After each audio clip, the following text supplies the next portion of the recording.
கோவை பாப்பநாயக்கன் பாளையத்தில் வீடு புகுந்து 58 வயதான பெண்ணை அடித்து கொலை செய்த சம்பவம் அதிர்ச்சியை ஏற்படுத்தியுள்ளது. வீட்டில் இருக்கும் நகைகள் அப்படியே இருக்கும் நிலையில் கொலையின் பின்னணி என்ன?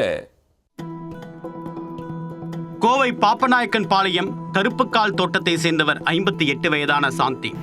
இவர் தன்னுடைய மகனுடன் ஒரே வீட்டில் வசித்து வந்துள்ளார்.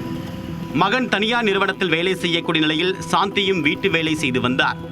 புதன்கிழமை அன்று காலையில் வழக்கம் போல் சாந்தியின் மகன் வேலைக்கு சென்று விட்டார். சாந்தியும் வேலைக்கு சென்றுவிட்டு வீடு திரும்பினார். இந்நிலையில் இரவில் வேலை முடிந்து சாந்தியின் மகன் வீட்டுக்கு வந்தபோது வீட்டின் முன்பக்க கதவு சாத்தப்பட்ட நிலையில் இருந்துள்ளது. கதவை திறந்து உள்ளே சென்ற போது சாந்தி இரத்த வெள்ளத்தில் இறந்து கிடந்ததை பார்த்து கடும் அதிர்ச்சி அடைந்துள்ளார். தாயின் உடலை பார்த்தபோது முகம், தலை உள்ளிட்ட இடங்களில் படுகாயம் இருந்துள்ளது. இது குறித்து தகவல் அறிந்த ரேஸ்கோர்ஸ் போலீசார் சம்பவ இடத்திற்கு விரைந்து சென்று விசாரணை நடத்தி வருகின்றனர்.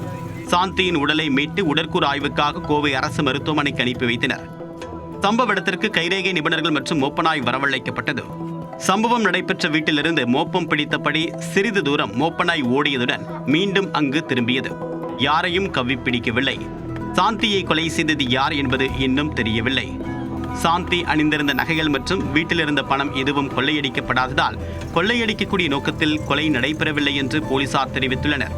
கொலைக்கான காரணம் குறித்து சாந்தியின் மகன் மற்றும் உறவினர்களிடம் போலீசார் தீவிர விசாரணை நடத்தி வருகின்றனர்.